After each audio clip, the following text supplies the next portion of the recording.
merci d'être présent dans cette grande salle.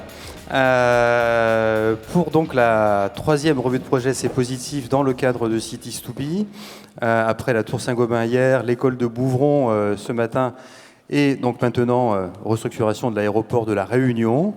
Un petit mot juste sur C'est Positif, une revue de projet de la construction et de l'aménagement durable en Pays de Loire, initiée par Novabuild, co-organisateur de Cities to Be. Avec le partenariat donc, de l'Alliance HQE, des CAE des Pays de Loire et du Fab Lab de Loire-Atlantique Développement que je représente, agence d'ingénierie de transition sur la Loire-Atlantique. Aujourd'hui, donc, nous accueillons, je remercie donc Monsieur Delanoë, Monsieur Bussolino et Monsieur Gandmer de venir présenter donc, le projet aéroport de La Réunion.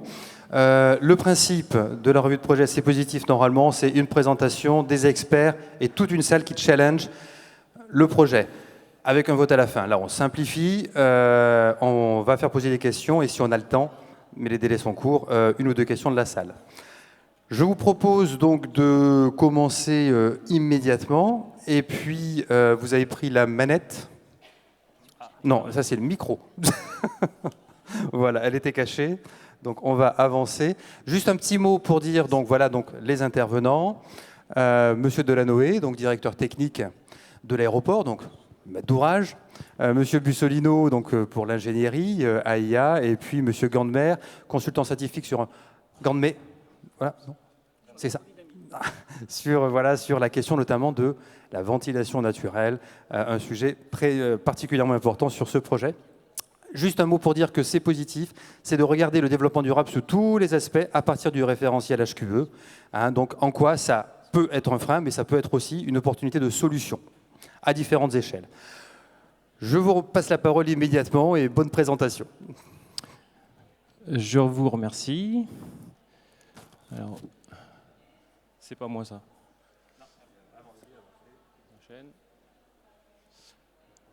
Voilà.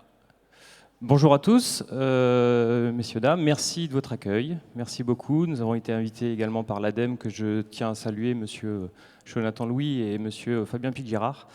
Donc on a l'opportunité aujourd'hui de vous présenter un projet qui nous anime depuis un certain nombre d'années et qui va se concrétiser incessamment sous peu avec des débuts de travaux prochains. Donc juste, je prends quelques petites minutes pour laisser les spécialistes vous détailler ce projet. Donc, je suis donc le directeur technique et le responsable environnement de l'aéroport de La Réunion, Roland Garros.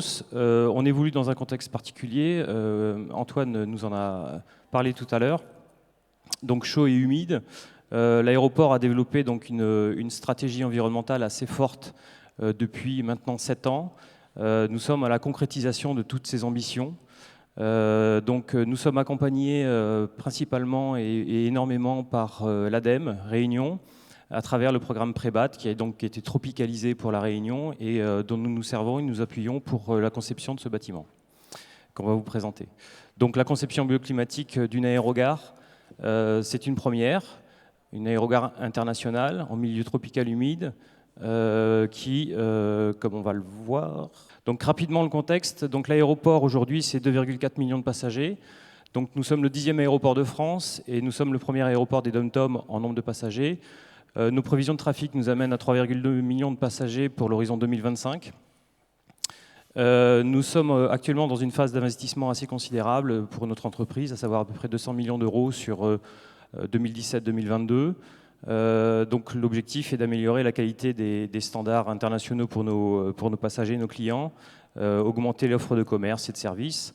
Et nous sommes engagés via l'Union des aéroports français qui a pris la copie de la COP21, donc portée par l'État, qui est l'actionnaire principal de l'aéroport, à savoir la neutralité carbone pour l'aéroport, je dis bien pour l'aéroport, par les compagnies aériennes, ça n'est pas nous, à l'horizon 2050. L'aéroport de La Réunion étant déjà engagé dans ce programme depuis un certain temps, nous espérons pouvoir atteindre cette neutralité avant cette échéance.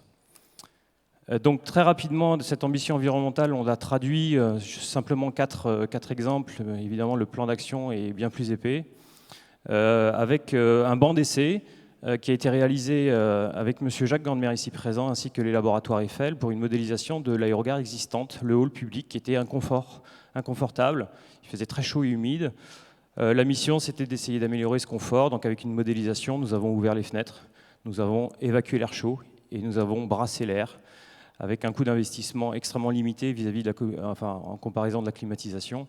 Et aujourd'hui, on en est extrêmement satisfait. C'était un banc d'essai qui nous a permis de regarder l'avenir, savoir l'aérogare qu'on va vous présenter avec sérénité. Donc nous avons également 2 gros projets de photovoltaïque en autoconsommation par injection directe sans stockage. Donc on s'exonère de la problématique des batteries, que nous allons réaliser pour la première d'ici à la fin de l'année et la deuxième pour 1,3 MW crête l'année prochaine. Donc le projet d'aérogare bleu climatique, je laisserai mes partenaires vous le présenter. Donc c'est évidemment le gros morceau de notre programme d'investissement. Et le projet SWAC, donc le SWAC, c'est le Seawater Air Conditioning, c'est le système qui nous permet d'aller chercher l'eau froide au fond des océans, parce que nous avons des tombants extrêmement abrupts à La Réunion, et récupérer cette eau froide afin de créer l'eau glacée par échange thermique pour alimenter nos installations. Et l'idée serait de pouvoir même alimenter les avions qui sont au parking, ce qui serait une première mondiale, avec cette eau, donc, cette fraîcheur qui nous vient des abysses. Donc en un mot, le projet d'extension bioclimatique qui est le sujet qui nous réunit aujourd'hui, donc c'est 33 000 m² de nouvelles surfaces, donc le doublement de la superficie actuelle. Un budget d'investissement de 76 millions d'euros. Donc nous sommes la maîtrise d'ouvrage et nous sommes accompagnés de bon nombre d'experts, la conduite d'opération ICAD et notre AMO environnement, donc Antoine qui vient de vous faire une présentation sur Beau Séjour. Donc le Réunion, qui donc nous accompagne pour la digestion et lors de la conception des différentes phases APS, APD, Pro, que nous sommes en train de finaliser. Je laisse tout de suite la parole à Eric Bussolino, donc notre cabinet d'architecture et d'ingénierie que nous avons retenu lors du concours en 2017, lors de la programmation, pour un démarrage des travaux, donc, comme vous le voyez, en 2020. Donc aujourd'hui, on est à fond dessus, n'est-ce pas ? Et pour une livraison impérative en 2022 pour des raisons purement normatives aéroportuaires. Donc le cabinet AIA, qu'Eric vous présentera mieux que moi, a souhaité s'accompagner de différents co-traitants et sous-traitants. On a souhaité que ces co-traitants et sous-traitants soient locaux, réunionnais, parce que rien de tel qu'un réunionnais pour connaître le climat réunionnais, donc c'est le cas, ainsi que Jacques Gandemer, donc Olivier Brabant, et énormément de bureaux d'études locaux. Eric, je te laisse la parole. Merci Marc. Donc effectivement, je vais vous faire découvrir ce beau projet d'aéroport bioclimatique, d'extension de l'aérogare. Pour nous, c'est un projet vraiment important parce qu'effectivement, il porte une ambition assez stimulante pour la conception architecturale et l'ingénierie intégrée. C'est un projet qui prend ses racines évidemment sur ses ambitions à la fois de relations avec la végétation locale, de relations avec l'identité réunionnaise. Il y a une dominante que vous allez découvrir qui se voit dans sa morphologie, qui est la dominante de la ventilation naturelle, pour lequel l'architecture du projet s'est structurée véritablement autour de ces enjeux et j'ai envie de dire de cet aérodynamisme qu'on a travaillé avec Jacques et sur laquelle Jacques reviendra plus précisément. Et puis il y a effectivement aussi l'identité aéroportuaire, l'histoire portée par ce nom assez emblématique, Roland Garros, autour de l'aviation. Ça, je laisserai Jacques, c'est un peu la genèse du projet, la façon dont on a morphologiquement construit l'aéroport vraiment autour de cette ambition de bioclimatisme. Je passe rapidement parce qu'il y a un certain nombre de dispositifs qui ont façonné l'identité architecturale et volumétrique de ce projet et qui sont vraiment la base de la conception bioclimatique. Voilà finalement à quoi ressemble le projet. Je vous fais passer quelques images. Donc vous voyez que l'extension est ici. Elle se développe sur la partie ouest de l'aéroport avec, vous le voyez tout de suite, un canyon bioclimatique qui est véritablement l'objet central du projet, qui participe à son identité architecturale et émotionnelle. On le voit ici de plus près, une façade pour laquelle il y a eu des mises au point assez importantes, mais vous voyez que tout de suite, la première impression qu'on a du projet, on voit tout de suite ce canyon qui structure vraiment cet objet architectural qu'on est en train de travailler et pour lequel on a véritablement une vraie ambition de ventilation naturelle et vous verrez on a poussé les choses assez loin sur le sujet.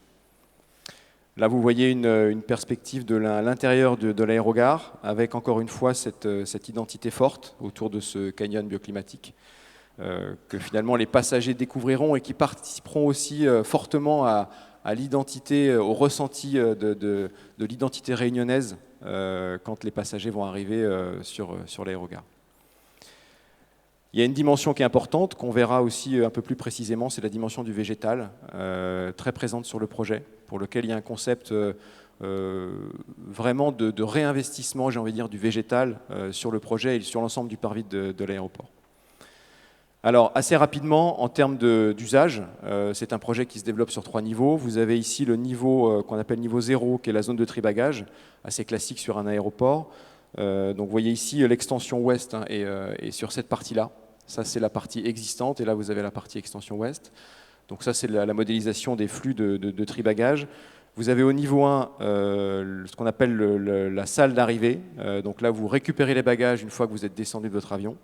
C'est la partie que vous voyez en bleu foncé. La partie hall d'embarquement et salle d'attente est plutôt dans la partie existante. Ici, il y a évidemment les espaces d'inspection filtrage, de police aux frontières qu'on retrouve classiquement dans un aéroport. Et puis au niveau 2, en mezzanine, la partie jaune, qui est la partie où ce qu'on appelle le PIF, le poste d'inspection filtrage, où vous finalement faites contrôler vos bagages avant d'embarquer. Alors un petit mot avant de passer la parole à Jacques sur la partie VNAT, qui est quand même le cœur du sujet et pour lequel vous allez avoir des explications assez scientifiques et puis une démonstration aussi finalement assez visuelle avec les essais en soufflerie de ce que ça donne.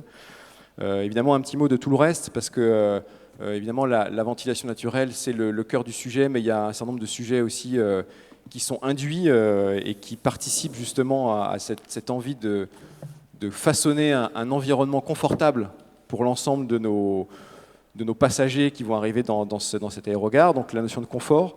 Et effectivement, Antoine Perrault le faisait remarquer à la session précédente, la première chose, c'est de se protéger du soleil. Ça fait l'objet de nombreuses discussions avec notre maîtrise d'ouvrage et son AMO. Mais effectivement, la première chose, d'atténuer le flux solaire avant de ventiler. Évidemment, on évite de faire rentrer la chaleur. Donc il y a un certain nombre d'études qui ont été faites et qui nous ont permis au final, sur les différentes façades, en moyenne, d'atténuer à peu près 80% du flux solaire en termes de flux énergétique. Donc il y a pas mal des études paramétriques, des calculs assez précis d'échauffement de température, de vitrage, etc. Là, vous voyez comment une application assez concrète avec plusieurs dispositifs de protection solaire, à la fois des bords de toiture assez importants, à la fois des dispositifs de toile tendue, qu'elles soient horizontales, verticales, pour pouvoir justement arriver à cette atténuation assez forte du flux solaire. On a également travaillé, et ça c'est un vrai sujet, c'est la façon dont on peut coupler finalement les études physiques en soufflerie et les études théoriques de simulation thermique dynamique. Donc on a travaillé sur le mariage de ces deux approches, en essayant évidemment avec les diagrammes de Givoni, que j'imagine certains d'entre vous connaissent, qui permettent de caractériser les zones de confort d'un passager en fonction de la vitesse d'air ressentie. Et là on revient encore une fois à ces notions de pouvoir avoir un ressenti beaucoup plus faible que la température en générant une vitesse d'air d'effleurement de la peau humaine. Donc les ordres de grandeur ont été rappelés tout à l'heure. 1 mètre seconde de vitesse d'air permet d'avoir un ressenti de l'ordre de 4 degrés. Donc c'est assez intéressant et c'est ce que représentent ces diagrammes-là.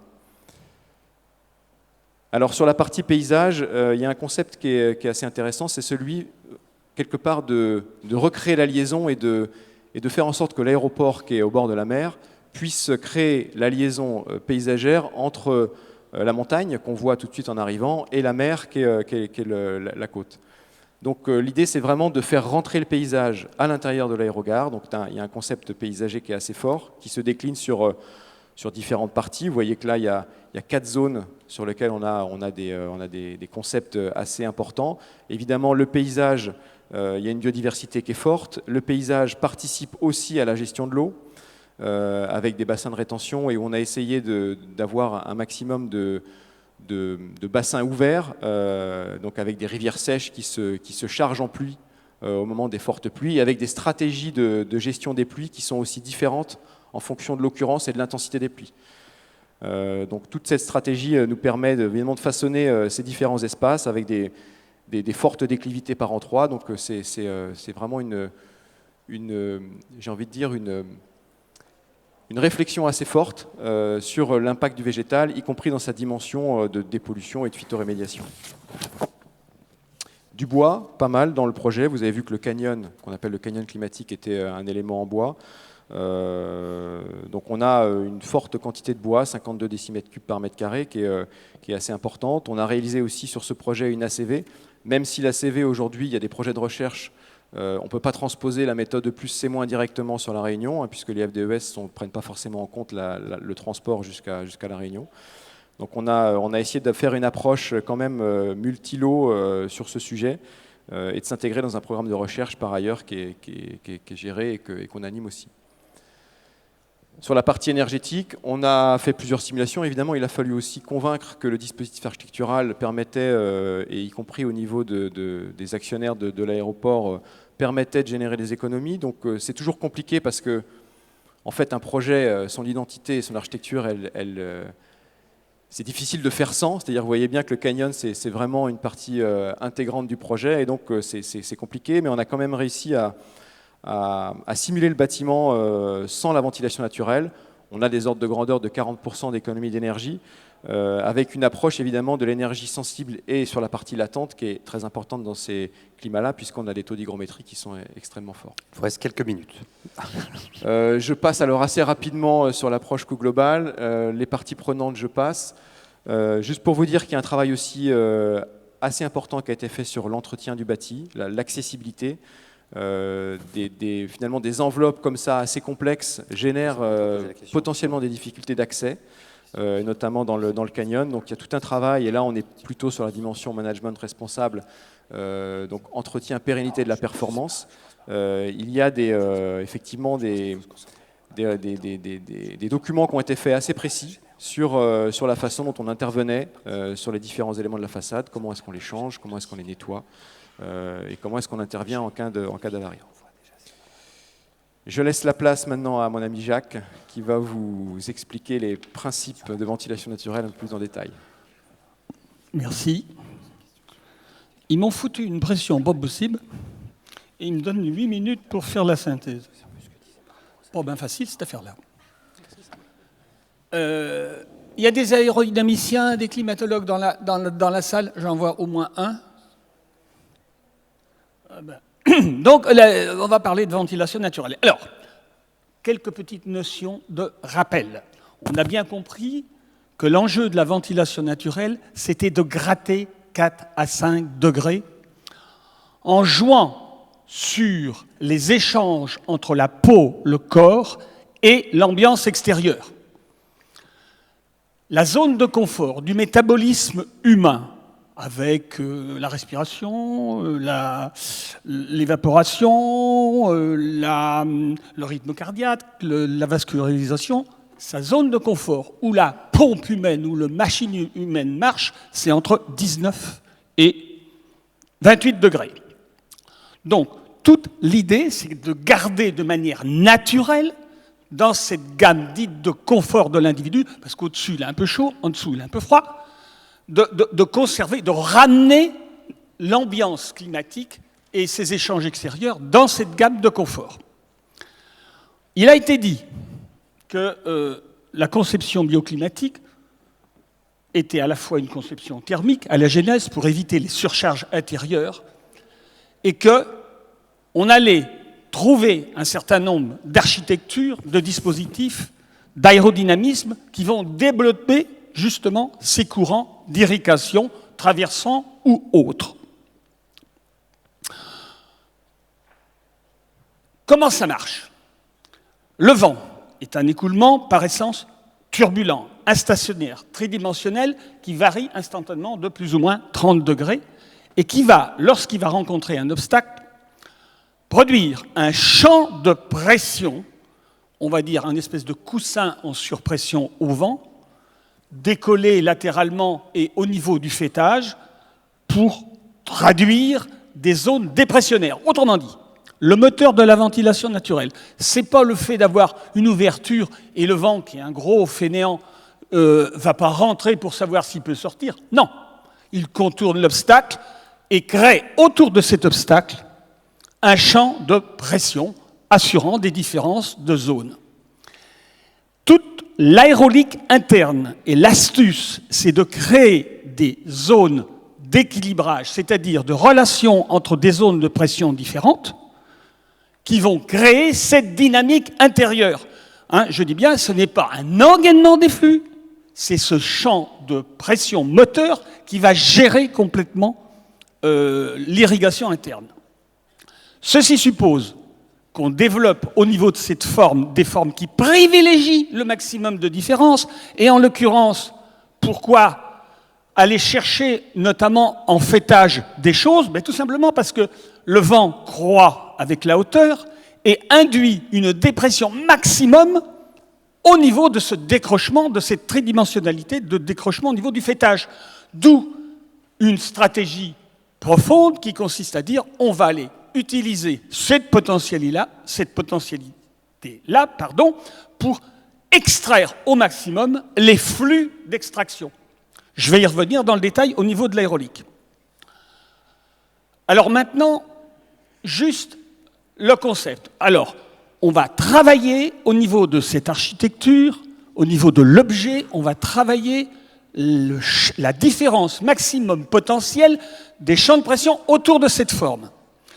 Ce champ de pression, qui est quelque chose de dynamique, qui est fluctuant, le vent, il se balade tout le temps. Donc, bien évidemment, cette espèce de pression et de dépression est constamment vivante. Il ne faut pas voir quelque chose de stationnaire, laminaire, régulier, uniforme, comme on aurait au niveau de la couche des avionneurs. Non, c'est quelque chose de vivant. Et quand on dit une vitesse de moyenne sur 10 minutes, instantanément, la vitesse, elle se balade, avec une vitesse moyenne d'1 mètre, elle se balade entre 0,5 mètres par seconde et 1,50 m. C'est de la dynamique, ça vit. Je reviens donc à notre principe. Alors, attends.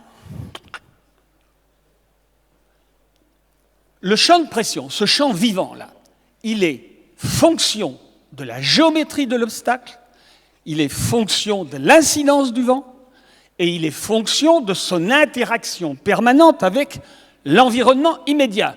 Oi, oi, oi, ça se modélise pas facile. D'où une première idée évidente, le volume en l'occurrence c'est 130 mètres de long, 20 mètres de haut, 60 mètres de large. C'est presque trivial, tout le monde va le comprendre. Si je veux présenter le maximum de potentialité, je vais orienter mon objet plutôt perpendiculaire au vent dominant. Ah, oui, mais c'est vrai, ventilation naturelle. Y a-t-il du vent? Première préoccupation, comme tu l'as fort bien énoncé. Eh oui, ce site, il est ventilé. On a l'aéroport, on a des données statistiques formidables. Et pour vous donner les ordres de grandeur, 93% du temps, le vent dépasse le niveau moyen de 2,5 mètres par seconde. Intéressant. Bon potentiel. En moyenne, hiver comme été, c'est 5,8 la vitesse moyenne. On a de la marge. Et bien entendu, je m'en réfère à la période chaude de l'été. C'est ces vents-là qui m'intéressent, ce n'est pas les vents d'hiver. Je saurais les gérer, les vents d'hiver. Donc, l'été, les vents sont organisés de l'est, sud-ouest. Sud-ouest, c'est dans l'axe de l'existant. Et sud-sud-ouest, et là, j'ai donc une potentialité formidable de vent établi avec un niveau suffisant. Ça se présente bien au niveau de la ventilation, non? Et en plus, comme le concept de la ventilation naturelle doit gratter 4-5 degrés, eh bien, comme au maximum, et comme tu l'as rappelé, 33 degrés en pointe, 33 moins 5 égale 28, le compte est bon, l'affaire va marcher. Encore 5 minutes, Monsieur Gambert. Oh mon Dieu, Merci. mon pauvre ami. C'est mon rôle de gendarme, j'en suis fort mari. Et encore, je ne suis pas chaud. Trop aéré. Allez-y. Alors, donc, obligatoirement, ce bâtiment sera perpendiculaire au vent dominant, d'où une orientation. Alors, comme je l'ai dit, il interfère immédiatement avec l'existant. Embêtant. Donc, deuxième action fondamentale, créer une brèche climatique. C'est les 20 mètres qui séparent les deux bâtiments. Pourquoi cette brèche? Eh bien, tout simplement parce que le transit va toujours aller dans mes irrigations, tournez-le, virez-le dans tous les sens, entre l'Est et l'Ouest. Et si j'occulte une partie de ma façade par le sillage de l'autre, je suis mort. Qui plus est, non seulement c'est intéressant, cette brèche climatique, pour l'alimentation de mes flux, mais aussi parce qu'il va permettre la ventilation naturelle de l'existant. Donc, jusque-là, vous avez la disposition brèche climatique. Ensuite, comme on vous a vendu, comme je vous ai expliqué, qu'il y a un gros intérêt à développer ce qui se passe au niveau du fêtage, on crée un canyon, 10 mètres par 10 mètres, 130 mètres de long, voyez le peu, pour faire une pompe d'extraction. Alors, comment ça marche, cette pompe? Vous avez donc les bords d'attaque de la toiture. Ces bords d'attaque de la toiture débordent de la façade ouest, de la façade est, de façon à éviter le point de décollement et que le flux colle à la toiture. Et cette toiture, c'est une onde tremplin, une onde qui va accélérer la dynamique du vent. C'est un plus. En plus, cette onde de toiture va émerger par rapport à l'environnement proche. Donc, conserver toujours le potentiel maximum. Et ensuite, il va arriver sur une lèvre de décollement au niveau du fêtage, comme une crête, qui va fixer le point de décollement, quelles que soient les fluctuations du vent.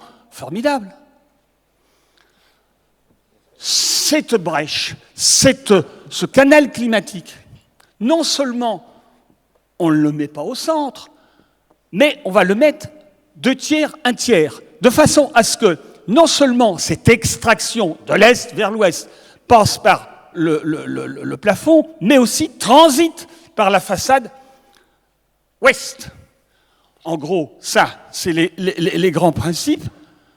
Reste en plus, ensuite, à développer. Et je continue. Ah, il paraît qu'il y a un film, je pense qu'il va falloir très vite, si vous voulez qu'on puisse avoir un minimum d'échange. On va le voir, t'inquiète.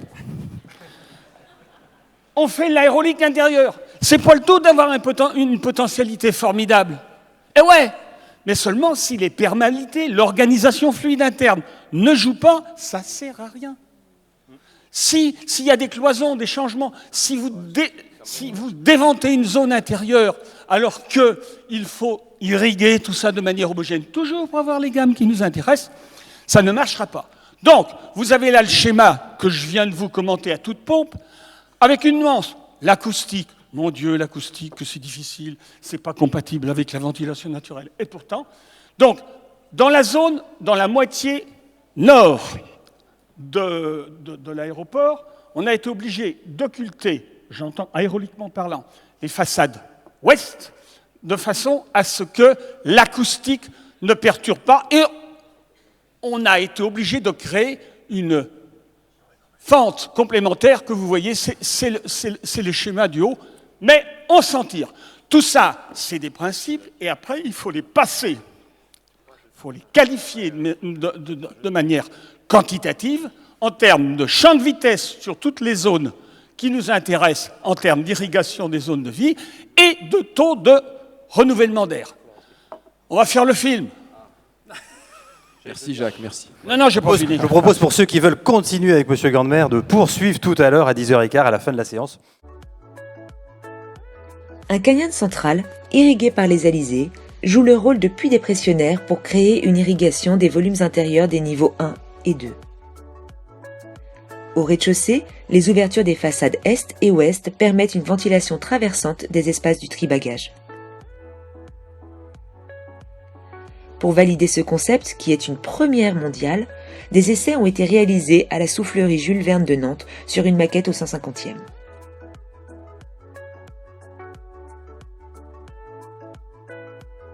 Les résultats sont spectaculaires, car les flux de ventilation naturelle mesurés dépassent les 30 volumeurs de renouvellement d'air.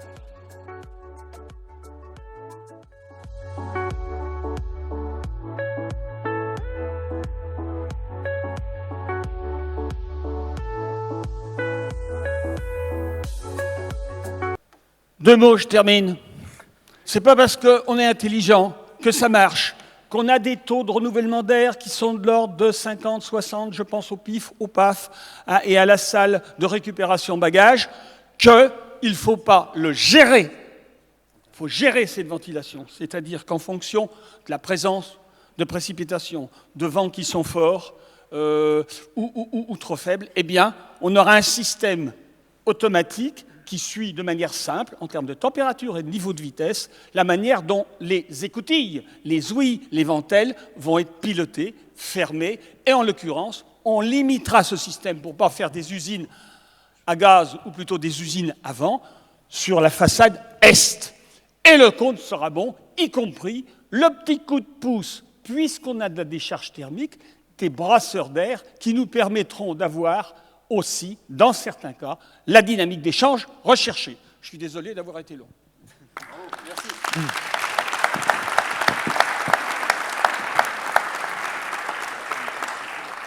Merci pour l'exercice. Bravo, bravo pour ce projet emblématique d'aéroport bioclimatique. On sent effectivement que l'architecture est au service de l'aérolique et c'est très bien ainsi. Vous utilisez les éléments naturels, bravo. Deux questions concernant la capitalisation de ce projet, puisque vous êtes effectivement investi. Comment peut-on, alors on ne va pas reconstruire un aéroport sur l'île de la Réunion, mais est-ce qu'on peut utiliser toutes les études que vous avez pu mener pour faire évoluer les constructions de manière générale sur l'île et pourquoi pas évoluer vers des mentalités différentes et faire évoluer la population par rapport à ce projet et ces études que vous avez pu mener et qui sont effectivement intéressantes. La deuxième chose que je voulais vous poser également, c'était, vous avez parlé de neutralité carbone à l'horizon 2050, je crois. Est-ce qu'au niveau de la construction, vous avez pris en compte le fait que vous êtes sur une île, vous avez des matériaux qui ont pu être utilisés, enfin repris sur place, mais est-ce que vous avez certainement approvisionné des matériaux depuis l'extérieur? Est-ce que vous avez pris en compte l'impact carbone de ces matériaux, de ces transports sur le projet de manière générale? Et la dernière question, comme ça fera... Pour enchaîner aussitôt, c'est vrai que sur la ventilation naturelle et la spécificité d'un aéroport, on a besoin d'avoir des espaces étanches en termes de sécurité. Donc, qu'est-ce que vous pouvez nous rajouter sur ce point-là? Voilà, merci pour la présentation. Finalement, et la reproductibilité ou l'impulsion. Voilà. Combien de temps on a là? Parce que... Alors sur le 10 minutes, mais il y a peut-être un temps de questions-réponses avec la salle. Sur le premier sujet de la capitalisation, en fait, le premier élément qui va nous permettre de capitaliser, c'est vraiment l'expérimentation et c'est le retour d'expérience. Et je crois que c'est aussi une des grandes forces qu'on a trouvées sur l'île de la Réunion avec tout l'environnement réunionnais, c'est cette volonté d'expérimenter d'abord, d'avoir le droit à l'erreur aussi, et ça je trouve que c'est quand même assez intéressant et c'est bien de le rappeler, quand on expérimente, on peut se tromper. Et finalement, les essais qu'on fait en soufflerie là, c'est l'application de principes aérodynamiques assez simples, hein, qui sont connus, mais pour lesquels on commence à se construire des ordres de grandeur en termes de réflexion et de conception architecturale et technique. On a déjà travaillé plusieurs fois avec Jacques, on a livré un bâtiment qui est un hôpital d'ailleurs sur l'île de la Réunion, pour lequel on a décliné de la même façon des principes de ventilation naturelle, qui est un hôpital qui a ouvert depuis maintenant presque 1 an, et on voit bien que ça marche. Donc aujourd'hui, on va dire les ordres de grandeur, y compris dans nos équipes architectes, ingénieurs, des principes de ventilation naturelle qu'il faut mettre en place et la façon dont ça interagit avec la morphologie initiale du projet, elle commence à être ancrée dans les équipes. Et on sait que, par exemple, quand on parle d'un puits dépressionnaire, c'est nécessairement des éléments, des lèvres qui émergent du faîtage de l'ordre de 1, 2, 3 mètres. Donc c'est un vrai impact architectural et donc ça nécessite d'être intégré dès le départ. Ça, j'ai envie de dire, c'est pour la capitalisation. Et puis c'est vrai que l'effet démonstratif aussi, quelque part l'éducation que ça peut faire vis-à-vis de tous les gens qui vont pouvoir utiliser ces locaux-là, à la fois sur l'hôpital qu'on a fait, sur l'aéroport, et puis sur tous les projets de ventilation naturelle qui ont été évoqués par ailleurs, en fait c'est ça la vraie force, c'est qu'au final ça marche. Les autres questions, peut-être sur la partie sécuritaire ou sur la partie matériaux, Marc ou... Peut-être répondre sur la partie purement aéroportuaire, sur la sûreté. Donc c'est vrai qu'on est dans un monde aujourd'hui qui malheureusement nous amène à durcir énormément les normes de sûreté, surtout sur les plateformes aéroportuaires. Donc c'est vrai que ce projet qui est absolument merveilleux et sur lequel on travaille depuis longtemps est venu bousculer certaines habitudes.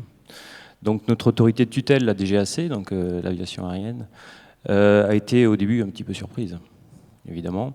Donc c'est un grand travail d'explication, de sensibilisation, pour leur faire comprendre que évidemment on va répondre à toutes les normes aéroportuaires, bien entendu. Donc c'est un gros travail aussi qu'on a eu avec l'architecte, donc nos spécialistes en sûreté et les architectes, pour justement garder cette ligne frontière étanche. Alors l'étanchéité ne signifie pas étanche au vent, elle signifie étanche à tout échange d'objets. Donc on a trouvé des subterfuges. Alors il a fallu faire valider ces subterfuges par les plus hautes instances de l'aviation aérienne, ce qui a demandé un certain temps, mais on a réussi. On a réussi, les douaniers s'en sont mêlés, la police aux frontières s'en est mêlée, la gendarmerie, parce qu'on a tous ces corps d'État sur la plateforme. Évidemment, une population et des métiers qui sont tous aussi exigeants que les uns que les autres, donc il a fallu qu'on réponde à toutes ces entités. Aujourd'hui, nous avons le feu vert de l'ensemble de ces entités. Donc on a réussi à préserver les intérêts bioclimatiques et de ventilation, donc le concept même à l'origine de ce projet. Donc on en est vraiment très ravis. Il y a eu un super boulot de fait de la part de AIA et du groupement. Aujourd'hui, on va passer en DCE, donc on va consulter les entreprises, le coût est parti et tout est validé, donc on est très heureux là-dessus. Pour la neutralité carbone, excuse-moi juste une seconde, votre question à propos des matériaux. Alors évidemment, c'est une énorme exigence qu'on a demandé à notre maîtrise d'œuvre. Sur tous les niveaux, tous les sujets environnementaux, on a été relativement avenant, parce qu'on voulait que ce projet soit le plus exemplaire possible, hein, parce que notre actionnaire principal, l'État, porte la COP21, et j'aime bien lui rappeler de temps en temps. Et c'est important qu'on aille... À l'État, vous voulez dire? À l'État? Oui, tout à fait. Et donc on essaye vraiment d'aller sur tous ces sujets-là. Il existe, les sociétés, donc l'UAF s'est engagé à ce que les aéroports français aient un système d'accréditation qui s'appelle l'ACA, Airport Carbon Accreditation, qui a 4 niveaux. Donc le 4e, c'est la neutralité carbone dans toute sa conception et son exploitation. Donc l'aéroport de la Réunion est de niveau 2 depuis l'année dernière, et le niveau 3 qu'on ambitionne pour l'année prochaine intègre toutes les compagnies aériennes et tous les assistants d'escale. Alors c'est une autre paire de manches, parce que tout de suite on s'attaque aux avions. Donc là c'est encore un peu plus compliqué. Donc on s'y attelle, on y va, et en parallèle de la construction du bâtiment qui lui aussi doit avoir un bilan carbone exemplaire.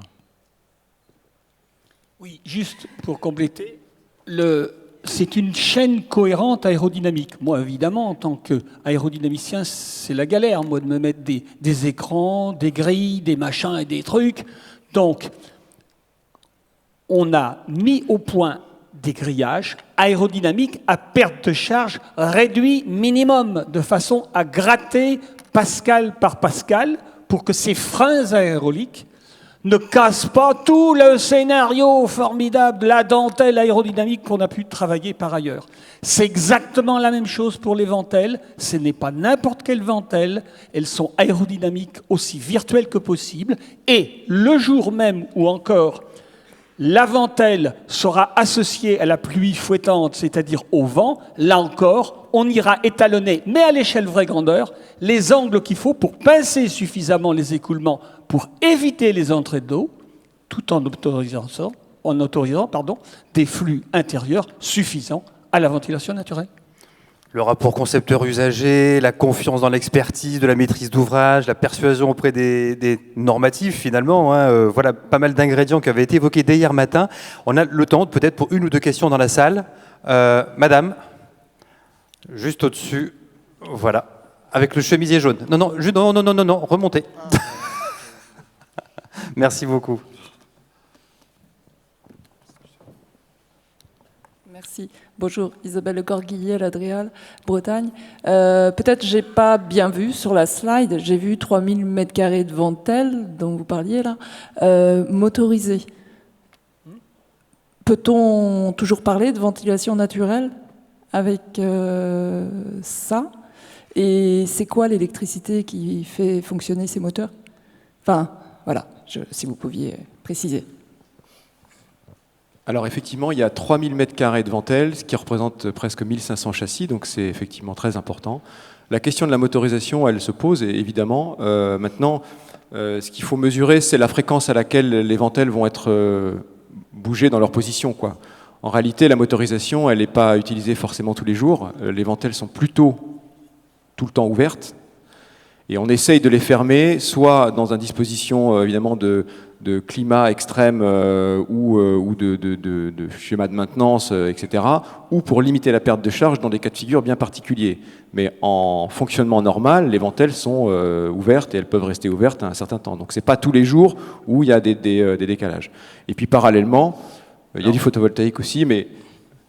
Pour compléter la réponse, donc on a des projets solaires, en l'occurrence, qui ont pour objectif d'injecter directement dans le bâtiment et qui viendront donc dans le mix du bâtiment. Donc les 2 projets solaires quand même nous permettent d'effacer 35% de notre consommation actuelle. Donc on va vers la neutralité, on n'y est pas. Hein.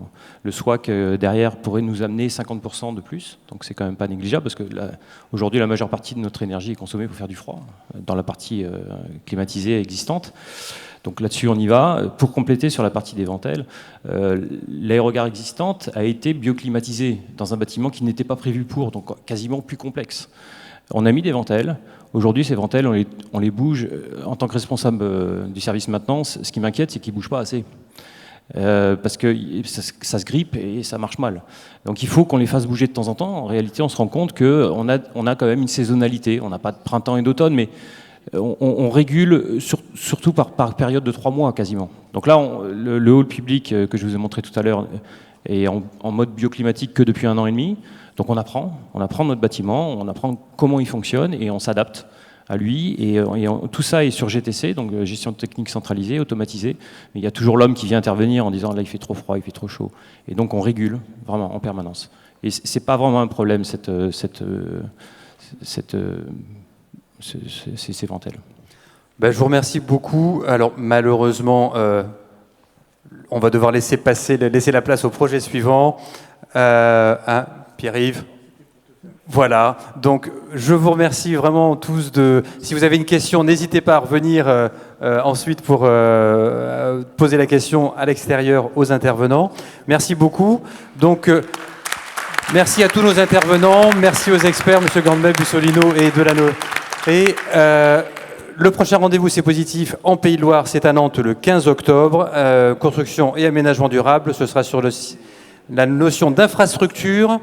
N'hésitez pas, si vous êtes des Pays de Loire, à nous envoyer vos projets. 15 octobre, c'est à Nantes. Voilà, merci beaucoup et bonne journée.